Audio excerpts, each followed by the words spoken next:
India has now surpassed Japan to become the world's fourth largest economy. Japan and become the fourth largest economy in the world. It is now worth more than $4 trillion. Now viewers, giving you an interesting story. India's most expensive real estate deal has just been struck in Mumbai. मेरे को यहाँ पे आए हुए करीबन 7-8 महीने हो गए। मैं अभी तक ढूंढ रहा हूँ कि कोई मुझे एक अच्छा फ्लैट मिल जाए। आई हैव द फैमिली, मेरे को 2 किड्स है, उसमें बहुत सारे हाउसिंग लोन रहते हैं। मुंबई में रहना मतलब इतना आसान नहीं है। अगर मुंबई में रहना है तो खुद का घर चाहिए। पिछले 10 साल में इंडिया का कॉस्ट ऑफ लिविंग लगभग 60% से ज़्यादा के रेट से बढ़ा है और एक्सपर्ट्स का मानना है कि अगले 5 साल में ये और भी ज़्यादा बढ़ने वाला है। Managing director of Nestle India, he said that India's middle class is shrinking, which is why consumer spending is stuck. There is a very large inequality of wealth. इसकी जो बढ़ने की रफ्तार है वो और भी तेज़ होगी और महंगाई का असर आपकी जेब के ऊपर और भी ज़्यादा होगा। लेकिन आज का हमारा सवाल ये है कि क्या हम इस वेव के नीचे दब जाएंगे या फिर तैर के बाहर निकलने का भी कोई तरीका है? क्या सच में कुछ ऐसे मेजर्स हैं जिसको आप ले सकते हैं और इस पूरी महंगाई की मार, इस पूरी महंगाई की वेव से ऊपर निकल के आप इसको मात दे सकते हैं? लेकिन वो जानने से पहले ये समझना बहुत ज़रूरी है कि हम इन हालात तक पहुँचे कैसे। तो आइए थोड़ा सा इतिहास देखते हैं और देखते हैं कैसे सिचुएशन बद से बदतर हुई है और कैसे हम आज इस जगह खड़े हैं जहां अगर एक बार घर से बाहर निकलो तो 500 का नोट तो कहाँ गया पता ही नहीं चलता है। मान लेते हैं कि आप संडे की मार्केट में सब्जी लेने जाते हो और सब्जी वाला आपको बोलता है कि भैया टमाटर पिछली बार तो 60 रुपये था, लेकिन इस बार उस पर 10 रुपये बढ़ के 70 रुपये पर केजी हो गया है। एक ही हफ्ते में 1 किलो पे 10 रुपये बढ़ गए हैं। आप उसकी बात सुनते हो, आप अपने बजट के बारे में थोड़ा सोचते हो कि मैं तो 500 ही रुपये लेके आया था, अब टमाटर पे 10 रुपये बढ़ गए, प्याज पे 5 रुपये बढ़ गए, आलू पे 5 रुपये बढ़ गए। ये सब काम एक हफ्ते में हो गया। पिछले हफ्ते ही तो 500 रुपये की सब्जी गई थी, इस बार बजट 500 से बढ़ा के 600 करना पड़ रहा है। आप ये देखते हो, आप सोचते हो, लेकिन आप कुछ कर नहीं पाते क्योंकि ये महंगाई की मार है साहब। ये सर पे पड़ती भी है और आवाज़ भी नहीं करती। आप अगर ग्रोसरी स्टोर में जाते हो तो बहुत आराम से बिल 2000 के ऊपर निकल जाता है। पेट्रोल भरवाने जाओ तो 1000 से कम का अगर डलवाने की बात करें तो खुद से शर्म आती है कि यार 1000 रुपये का डलवाएंगे, ये कल तक फिर खत्म हो जाएगा, फिर से वापस आना होगा। भाई साहब, पेट्रोल और डीजल के दाम बढ़ रहे हैं, फर्क पड़ रहा है बजट में? बजट के साथ तो फर्क पड़ता ही है। मेरे काफ़ी फर्क पड़ता, क्या होता है। ऐसे कुछ हाल है स्कूल के एजुकेशन का, वहाँ पे भी चीज़ें महंगी हैं। ऐसे कुछ हाल है हेल्थ केयर का, वहाँ पे भी यही हाल है। हालांकि हमने इन दोनों टॉपिक के बारे में ऑलरेडी काफ़ी डिटेल्ड वीडियो बनाई हुई है।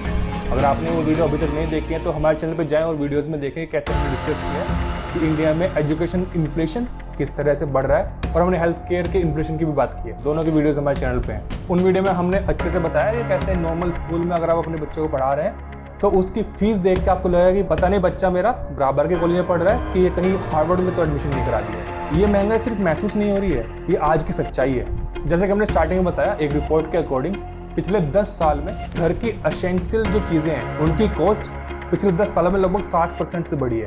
लेकिन हमारे TCS, इन्फोसिस, इन सब का पैकेज तो पिछले 10 सालों में 3.5 से कितना बढ़ा है। लेकिन इस बढ़ती महंगाई के बीच हम सब खुद को बहुत ही लाचार पाते हैं और हमें लगता है कि इसका कोई सोल्यूशन नहीं है और हम कुछ भी नहीं कर सकते हैं। पर ऐसे में मुझे दुष्यंत कुमार की 2 लाइनें याद आ जाती हैं। उन्होंने बहुत ही प्यारी 2 पंक्ति कही हैं। कौन कहता है आसमान में सुराख नहीं हो सकता, कौन कहता है आसमान में सुराख नहीं हो सकता, एक पत्थर तो तबीयत से उछालो यारो। तो दोस्तों, आज हमें वो पत्थर ही तबीयत से उछालने की जरूरत है। अब देखते हैं कुछ कंपैरिजंस रियल डेटा के ऊपर बेस्ड। हम कंपेयर करते हैं 2010-11 के आसपास का टाइम और अभी का टाइम, जो रफली 10 से 12 साल पुरानी बात है।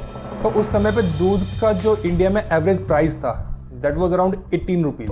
आज के टाइम पे अगर आप अमूल का फुल क्रीम दूध लेते हैं तो वो आपको लगभग 70 रुपये के आसपास पड़ता है। ये 250% से भी ज़्यादा की बढ़ोतरी है इसके प्राइस में। पेट्रोल की बात करें, उन दिनों पेट्रोल 50-55 रुपये के आसपास मिलता था। आज के टाइम पे पेट्रोल 100-110 के बीच में कहीं घूमता है, तो ये भी ऑलमोस्ट डबल हो चुका है। अगर रेंट की बात करें, मुंबई जैसे शहर की में रेंट की बात करें तो वहाँ रेंट तो उन दिनों में मुंबई, पुणे, बेंगलोर, इन जगह पे 2 BHK का रेंट हुआ करता था हद से हद 10,000 रुपये। लेकिन आज के समय अगर आप इन शहरों में किसी डिसेंट सी सोसाइटी या फिर डिसेंट एरिया में जाके 2 BHK लेना चाहते हैं तो आपको 30, 35, 40 हज़ार रुपये देने पड़ते हैं। ऑलमोस्ट 300% का जंप। और प्राइवेट स्कूलों की फीस तो जैसे हमने अपने पुराने वीडियो में डिस्कस किया है, ये 20-30 हज़ार रुपये सालाना से लगभग 1.5-2 लाख, 3 लाख, 5 लाख कुछ भी मांगते हैं। और अगर आपको लग रहा होगा कि ये हाल सिर्फ टायर 1 सिटीज़ का है, तो नहीं, ये टायर 2, टायर 3 छोटे कस्बे, गांव, हर जगह का यही हाल है। हमने जिन चीज़ों के रेट्स का कंपैरिजन किया है वो सब एसेंशियल चीज़ें हैं। पेट्रोल चाहे आप बड़े शहर में लो, चाहे आप छोटे गांव में जाके लो, मिलेगा 100 रुपये पर लीटर ही। तो हमारे ऑफिशियल आंकड़े कहते हैं कि इन्फ्लेशन हमारा सिर्फ 5 या 6% से बढ़ा है। और उन्हीं की माने तो इंडिया की जो हाउस होल्ड इनकम है वो पिछले 10 से 15 सालों में लगभग 3 से 4% के रेट से बढ़ी है।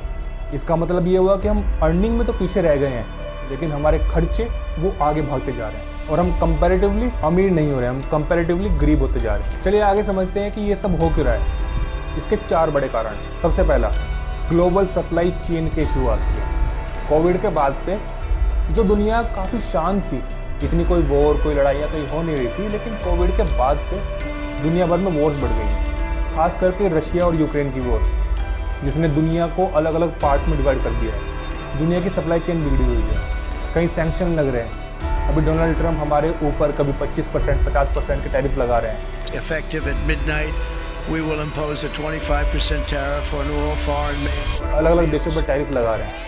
तो जब ऐसे टैरिफ लगेंगे, ऐसे सैंक्शन लगेंगे, सप्लाई चेन बिगड़ी रहेगी, तो डेफिनेटली जो चीज़ें आप डे टू डे यूज़ में लाते हो वो महंगी होंगी, इसमें कोई दो राय नहीं। तो ये सबसे पहला और सबसे बड़ा कारण है।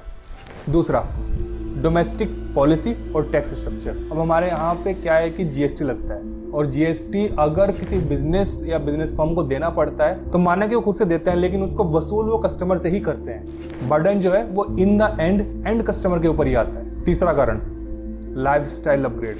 पहले के टाइम पर जो चीज़ें चलती थी अब वो धीरे धीरे चलती हैं वाला कल्चर खत्म हो चुका है। हर कोई अपनी हर चीज़ को अपग्रेड करना चाहता है। इस कल्चरल चेंज ने भी चीज़ों को अननेसेसरीली महंगा किया है। एंड फाइनली नंबर 4, एजुकेशनल और हेल्थ केयर के जो खर्चे हैं वो बहुत ज़्यादा बढ़ गए हैं। और ये जो सब आज हम डिस्कस कर रहे हैं सिर्फ नंबर नहीं है, ये लोगों की असल कहानियाँ हैं, उनकी असल ज़िंदगी है। आप हमें कमेंट करके बताएं कि इन 4 कारणों में से जो हमने अभी डिस्कस किए हैं उनमें से आपको सबसे ज़्यादा किसने हिट किया है। बहुत सारे मिडिल क्लास कपल ऐसे हैं जिनके खर्चे इतने बढ़ गए हैं कि उन्हें बहुत सारी चीज़ों से कॉम्प्रोमाइज़ करना पड़ रहा है। हम एड्स तो चला देते हैं कि SIP is good, mutual fund is good, लेकिन जब महीने खर्चे आते हैं तो SIP के लिए, म्यूचुअल फंड के लिए पैसा बचता ही नहीं है। कोई अगर 30,000 में अपना घर चला रहा था तो हर महीने उसके घर चलाने की कॉस्ट जो है वो बढ़ती रहती है। मान लेते हैं किसी की सैलरी है 50,000, उसके घर चलाने की कॉस्ट है 30,000 रुपये। अब जैसे ही साल पूरा हुआ, अगले साल आते आते वो कॉस्ट 30 से बढ़ के 35,000 रुपये हो जाती है, लेकिन उसकी जो सैलरी है वो 50 से सिर्फ 52,000 बचती है। जो उसकी नेट सेविंग पोटेंशियल 1 साल पहले थी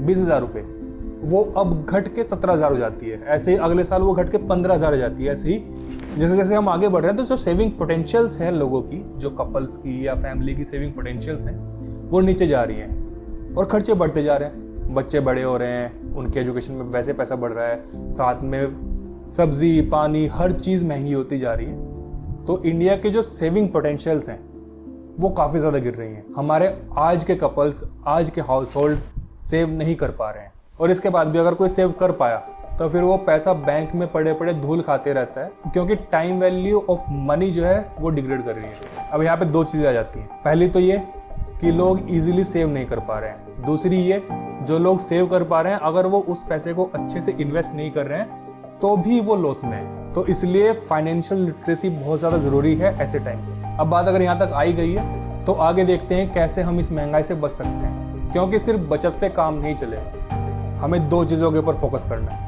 पहला फोकस हमें करना है अपनी हाउस होल्ड इनकम को बढ़ाने के ऊपर, और दूसरा फोकस हमें करना है कि पैसे को सिर्फ सेव नहीं करना है, पैसे को इन्वेस्ट करना है। तो दूसरे वाले के बारे में ज़्यादा बात आज हम नहीं करेंगे, we are not a financial channel, पर हाँ इतना बताएंगे कि म्यूचुअल फंड्स, SIPs और भी बहुत सारे तरीके जहाँ आप अपने पैसे को इन्वेस्ट कर सकते हैं और उनसे अच्छी रिटर्न ले सकते हैं। लेकिन उससे पहले जो चीज़ मैटर करती है, जो चीज़ इंपॉर्टेंट है, हम आज उसकी बात करेंगे, कैसे आप अपने हाउस होल्ड इनकम को बेटर कर सकते हैं। जैसा कि हमने वीडियो की स्टार्टिंग में बताया था कि आज हम आपको 3 स्किल बताने वाले हैं जो आने वाले 5 साल में काफ़ी ज़्यादा रेलेवेंट रहने वाली हैं और उनकी काफ़ी हाई डिमांड रहने वाली है, और ये ऐसी स्किल है जो आपको काफ़ी पैसा कमा के दे सकती है। तो हमारी इन 3 हीरो स्किल्स में से सबसे पहली स्किल है डिजिटल एंड AI अपस्किलिंग। आने वाले टाइम में जो स्किल ऑटोमेशन प्रूफ होगी उसकी डिमांड हमेशा रहेगी। तरह तरह के AI आ रहे हैं, डिजिटल दुनिया बहुत तेज़ी से आगे बढ़ रही है। ऐसे में उन स्किल्स को अडॉप्ट करना पड़ेगा, अडेप्ट करना पड़ेगा, अदरवाइज आप पीछे रह जाएंगे। दूसरा, फाइनेंशियल लिटरेसी। आपको पैसा यूं ही कहीं बेकार में नहीं उड़ाना है। अगर आपकी फैमिली के लिए कोई छोटी मीडियम लेवल की सेडान काफ़ी है तो ज़रूरी नहीं है कि आप कोई बहुत बड़े वाली ऑडी या मर्सिडीज़ लेने की ही कोशिश करें। अगर आपका 2 BHK में काम हो सकता है तो ज़रूरी नहीं है कि आप 4 BHK में जाने की कोशिश करें, अपनी सारी सेविंग्स, अपने सारे इन्वेस्टमेंट को बंद करके। और जैसे कि मैंने पहले बोला, सिर्फ सेविंग से काम नहीं होता है, आपको इन्वेस्टमेंट करने की भी ज़रूरत है। पैसा सिर्फ उसी के पास रहेगा जो पैसे को संभालना, पैसे से पैसे को बनाना और उसको बढ़ाना जानता हो। और number 3, this is very important, लोग इसको काफ़ी अंडर एस्टिमेट करते हैं, पर ये वाली स्किल बहुत ज़्यादा ज़रूरी है। इसको हम कहते हैं हाई वैल्यू नेटवर्किंग, क्योंकि अपॉर्चुनिटीज सिर्फ रिज्यूमे से नहीं, रिलेशनशिप से भी मिलती हैं। आप अच्छे कनेक्शन बनाएं, आप अच्छे लोगों में बैठें, आपका नेटवर्क अच्छा होना चाहिए। This is very important. अगर आपको लगता है कि महंगाई का जो जवाब है वो सिर्फ बचत है, तो आप गलत हैं। ये महंगाई की मार, ये महंगाई का भूत हमारे सर पे आ चुका है and time to take these actions are now. हमें कोई भी चीज़ अब कल के ऊपर नहीं छोड़नी है, हमें खुद को अपस्किल करना है, हमें खुद को इतना फाइनेंशियली लिटरेट करना है कि हम अपने पैसे को संभाल पाए, उसको ग्रो कर पाए। और इसी नोट पे हम दुआ करेंगे हमारे सारे व्यूवर्स इतने कैपेबल हो कि वो इस महंगाई को बीट कर पाए और साथ ही साथ उस फ़ोन, उस टीवी, उस टैबलेट, उस लैपटॉप को अफोर्ड कर पाएँ जिस पे वो हमारी वीडियो ये देख रहे हैं या आने वाले फ्यूचर में देखने वाले हैं। और अगर यहाँ तक देख ही लिया है तो प्लीज़ चैनल को सब्सक्राइब भी करें, जाने से पहले इस वीडियो को लाइक करें, कमेंट करें और शेयर करें और लोगों के साथ। मिलते हैं अगले वीडियो में, तब तक के लिए टेक केयर, जय हिंद।